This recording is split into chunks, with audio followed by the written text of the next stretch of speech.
দেখেন ছোট্ট বাচ্চাটা রাতে খেতে চায় না, মা যদি বলে খাও, বলে না খাবো না।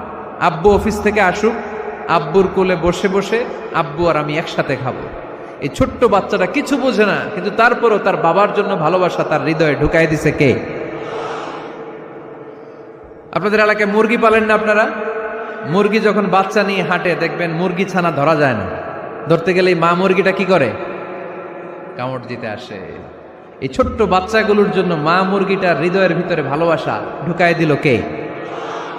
আহা, আমি পত্রিকাতে এমনও দেখেছি, বন্যায় এক মা পানি খেতে খেতে খেতে খেতে খেতে খেতে মরে গিয়েছে, কিন্তু শিশুটাকে একটা বালতির মধ্যে চাপিয়ে মাথায় তুলে ধরে রেখেছে। মা পানি খেতে খেতে নিজের জীবনকে বিলিয়ে দিয়েছে, কিন্তু বাচ্চাটা মরে নাই। বাচ্চার জন্য কি ভালোবাসা!